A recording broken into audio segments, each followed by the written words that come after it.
कितनी भी मंदी आ जाए, इंसान जूते चप्पल पहनना नहीं छोड़ सकता, ये बिल्कुल सच्चाई है। तो दोस्तों आज हम कंपैरिजन करने वाले हैं 3 कंपनियों के बीच में, जिसमें कि पहली कंपनी है रिलैक्सो, दूसरी है बाटा, तीसरे पे है फिर लिबर्टी शूज़। इनके जूते या चप्पल हमने कभी ना कभी हमारी ज़िंदगी में हमने ज़रूर इस्तेमाल किए हैं और देखेंगे ये कंपनियाँ एक दूसरे के मुकाबले में कहाँ स्टैंड करती है और अगर आपको इनमें से किसी में भी निवेश करना हो तो कौन सी कंपनी आपके लिए बेहतरीन रहेगी। मैं आपका दोस्त तीस कुमार एक बार फिर से आपका स्वागत करता हूँ आपके चैनल पे और चलिए अब हम वीडियो को शुरू करते हैं। तो दोस्तों सबसे पहले हम देखेंगे इनकी मार्केट कैप और मार्केट कैप के हिसाब से यहाँ पर रिलैक्सो सबसे बड़ी कंपनी है जिसकी मार्केट कैप लगभग 33,000 करोड़ के आसपास है। उसके बाद है फिर बाटा जो कि 26,000 करोड़ की मार्केट कैप है और इस लिस्ट में सबसे छोटा नंबर है लिबर्टी शूज का जो कि है 294 करोड़। इनके बाद हम चेक करेंगे इनकी सेल्स को, तो देखिए सेल्स के मामले में भी यहाँ पर रिलैक्सो यहाँ पर नंबर 1 पे है जिसकी सेल्स लगभग 2359 करोड़ रुपए है। उसके बाद फिर नंबर आता है बाटा का जो कि 1708 करोड़ का और उसके बाद फिर नंबर आता है लिबर्टी शूज जिसकी सेल्स है लगभग 458 करोड़ रुपए। सबसे पहले हम देखेंगे इनका वैल्यूएशन, तो देखिए वैल्यूएशन के मामले में हमारे पास यहाँ पे दो रेशियो है। पहला रेशियो है PE price to earning ratio और दूसरा है ईवी बाय इबिटा। सबसे पहले हम चेक करेंगे इनका price to earning ratio. Relaxo का प्राइस टू अर्निंग रेशियो 111 का है और उसका फिर बाटा है जो कि 0 है क्योंकि लास्ट क्वार्टर में बाटा जो है लॉस में थी, तो यहाँ पर आपको प्राइस टू अर्निंग रेशियो जो है इसका 0 देखने को मिलेगा। और लिबर्टी शूज का प्राइस टू अर्निंग रेशियो है 34.7। प्राइस टू अर्निंग रेशियो हमें ये शो कर रहा है कि कंपनी कितने महंगे वैल्यूएशन पर यहाँ पर ट्रेड कर रही है। तो यहाँ पर देखिए सबसे जो नीचे है यहाँ पर बाटा है, को मैंने नंबर दिया 3। उसके बाद फिर नंबर 2 पे आता है फिर लिबर्टी शूज, उसको मैंने नंबर दिया 2 और इस लिस्ट में सबसे नीचे रहेगा लिबर्टी शूज जिसे मिलता है 1 पॉइंट। इसके बाद हम चेक करेंगे ईवी बाय इबिटा। ये रेशो जितना कम रहेगा उतना बेहतरीन रहेगा और जितना ज्यादा रहेगा उतना ही कंपनी के लिए और आपके लिए नेगेटिव रहेगा। तो यहाँ पर देखिए रिलैक्सो का जो ईवी बाय इबिटा है वो 63.4 का है, बाटा का 98.7 का है, लिबर्टी शूज का 6.51 का है। इन तीनों में से सबसे सस्ते वैल्यूएशन पर ट्रेड कर रहा है लिबर्टी शूज, तो इसीलिए उसे मिलते हैं 3 पॉइंट। फिर नंबर आता है रिलैक्सो का, उसे मिलते हैं 2 पॉइंट और सबसे आखिरी में रहेगा यहाँ पर बाटा जिसे मिलता है 1 पॉइंट। उसके बाद हम देखेंगे कंपनी कितनी प्रॉफिटेबल है, तो उसके लिए हमारे पास यहाँ पर दो रेशियो है। पहला है ROE रिटर्न ऑन इक्विटी और दूसरा है return on capital employed ROCE। तो रिटर्न ऑन इक्विटी का मतलब है कि जिस कंपनी में आपने अपना इन्वेस्टमेंट किया है उस कंपनी से आपको कितना आपको रिटर्न मिल रहा है। तो यहाँ पर देखिए रिलैक्सो का जो नंबर है वो है 20.2% है और उसके बाद देखिए फिर नंबर आता है बाटा का जिसका है -4.5% और फिर देखिए लिबर्टी शूज का 0.17%। तो देखिए यहाँ पर रिलैक्सो को मिलते हैं 3 पॉइंट और फिर पॉइंट मिलने वाले हैं लिबर्टी शूज को 2 पॉइंट और सबसे आखिरी में यहाँ पर रहेगा बाटा जिसे मिलता है 1 पॉइंट।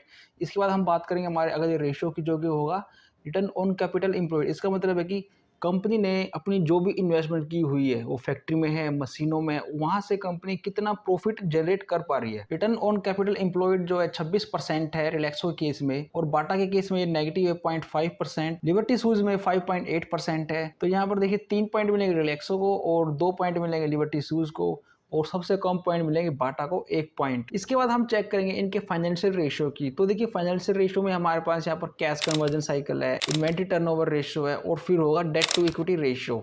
तो इन तीनों रेशियो को हम बारी बारी से समझते हैं। यहाँ पर सबसे पहले हम बात करेंगे कैश कन्वर्जन साइकिल की। कैश कन्वर्जन साइकिल का मतलब है कि कंपनी ने जो अपना प्रोडक्ट बनाया है अब उसको वापस कैश में कन्वर्ट होने में कितने दिन लगेंगे।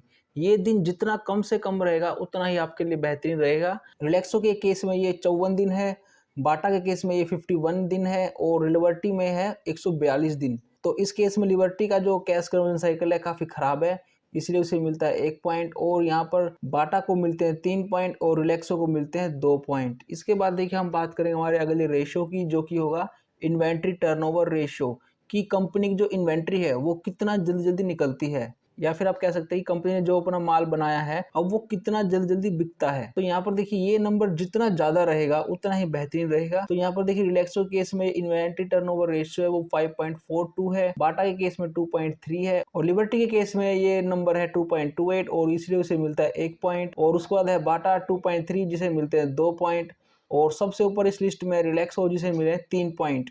उसके बाद हमारा अगला रेशियो है डेट टू इक्विटी रेशियो का। ये हमें ये दिखाएगी कंपनी के पास जो टोटल इक्विटी है उसके मुकाबले में कंपनी पे कितना कर्ज है। ये नंबर जितना कम रहेगा उतना बेहतरीन रहेगा। अगर ये नंबर 0 है तो दी बेस्ट है, अदरवाइज 1 से कम होगा तो भी ठीक ठाक चल जाएगा। तो यहाँ देखिए रिलैक्सो के केस में डेट टू इक्विटी रेशियो जो है 0.07 है, बाटा का 0.59 है और लिबर्टी शूज का है 0.52। तो यहाँ पर देखिए बाटा का इस लिस्ट में सबसे खराब नंबर है तो इसलिए उसे मिलता है 1 पॉइंट। रिलैक्सो का सबसे अच्छा नंबर है इसलिए उसे मैंने दिए 3 पॉइंट और लिबर्टी को यहाँ पर मिलते हैं 2 पॉइंट। इसके बाद हम बात करेंगे हमारे अगले रेशियो की, जो कि होगा ऑपरेटिंग प्रॉफिट मार्जिन, कि कंपनी ने अपनी सारी इनकम में से सारे खर्चे निकालकर कितना उसके पास प्रॉफिट बचता है। तो यहाँ पर देखिए ऑपरेटिंग प्रॉफिट मार्जिन जितना ज्यादा अच्छा रहेगा, जितना ज्यादा नंबर बड़ा नंबर रहेगा, उतना ही आपके लिए बेहतरीन है। मैंने आपको अपनी कई वीडियो में बताया है ये चीज। आशा करता हूँ कि आप इन सभी रेशो को अब अच्छी तरह से आप समझ पाए हैं। तो यहाँ पर देखिए रिलैक्सो का जो ऑपरेटिंग प्रॉफिट मार्जिन है वो 20% है, बाटा का 11.8% है और लिबर्टी का भी सेम 11.6% है। तो इन तीनों में देखिए सबसे अच्छा जो मार्जिन पर काम कर रही है वो है रिलैक्सो, इसलिए उसे मिलते हैं 3 पॉइंट। फिर है बाटा 2 पॉइंट और ऑलमोस्ट सेम है दोनों के, तो लेकिन फिर भी लिबर्टी नीचे है तो इसलिए लिबर्टी को मिलता है 1 पॉइंट। अभी हम इन तीनों कंपनियों के थोड़ा पास्ट में जाकर हम ये देखेंगे कि कंपनियां पिछले 5 साल में कितनी दर से ग्रोथ कर रही है। तो पहले हम यहाँ पर चेक करेंगे इनका प्रॉफिट कितने परसेंट से यहाँ पर बढ़ रहा है। तो यहाँ देखिए रिलैक्सो का जो प्रॉफिट है लगभग 19% की दर से बढ़ रहा है और पिछले 5 साल में बाटा का हमारे पास अवेलेबल नहीं है और लिबर्टी का देखिए यहाँ पर -50% है। तो इन दोनों को मैंने 1-1 पॉइंट दिए हैं और रिलैक्सो को मैंने दिए 3 पॉइंट। इसके बाद हम चेक करें कि जो हमारी सेल्स है पिछले 5 साल में कितनी दर से ग्रोथ कर रही है। तो यहाँ देखिए रिलैक्सो के केस में 7% की दर से सेल्स ग्रोथ कर रही है, बाटा -7% है और लिबर्टी 0% है। तो यहाँ पर देखिए मैंने बाटा और लिबर्टी को सेम 1-1 नंबर दिया है और रिलैक्सो को मैंने दिया है 3 पॉइंट। अब हम चेक करेंगे कंपनी के अंदर जो इंस्टीट्यूशन होल्डिंग्स है, जो एफआईज और डीआईज की जो होल्डिंग्स है वो कितनी कितनी है। ये नंबर जितना ज़्यादा रहेगा उतना अच्छा है। तो रिलैक्सो के केस में देखिए ऑलमोस्ट 11% के आसपास इसमें होल्डिंग्स है, बाटा में 32.53% है और लिबर्टी में नामात्र 0.01% है। तो यहाँ देखिए बाटा सबसे अच्छा है यहाँ पर, तो उसे मिलते हैं 3 पॉइंट और नंबर 2 पे है फिर रिलैक्सो और सबसे नीचे रहा यहाँ पर लिबर्टी जिसे मिलता है 1 पॉइंट। इसके बाद हम देखेंगे कंपनी के जो प्रमोटर्स हैं उन्होंने कोई अपने स्टॉक्स शेयर प्लेज तो नहीं किए हुए हैं, कोई गिरवी तो नहीं रखा हुआ है। और अगर ये 0% रहेगा, जैसा कि अभी आप देख सकते हैं कि यहाँ पर 0 है तीनों में, तो सभी को मिलेंगे 3-3 पॉइंट। तो दोस्तों अब समय आ चुका है हमारे फाइनल स्कोर का, तो देखिएगा फाइनल स्कोर चेक कर लेते हैं। यहाँ देखिए फाइनल स्कोर में सबसे नीचे है लिबर्टी शूज जिसे मिलते हैं 20 पॉइंट, रैंक है तीसरी और नंबर 2 पे फिर है बाटा जिसे मिलते हैं 22 पॉइंट, रैंक है दूसरी और एज यूजुअल रिलैक्सो टॉप पे 31 पॉइंट के साथ रैंक है फर्स्ट। रिलैक्सो पे मैं एक पूरे इन डेप्थ एनालिसिस करने वाला हूं, तो वो वीडियो भी आप जरूर देखना, इन फ्यूचर में जरूर करूंगा। तो दोस्तों ये वीडियो आपको कैसी लगी मुझे कमेंट सेक्शन में जरूर बताएं। अगर आपको कोई भी क्वेश्चन है तो वो भी आप मुझे कमेंट सेक्शन में बता सकते हैं। तो दोस्तों मैं आपका दोस्त इसको मिलता हूँ आपसे नेक्स्ट वीडियो में, तब तक के लिए टेक केयर, बाय बाय।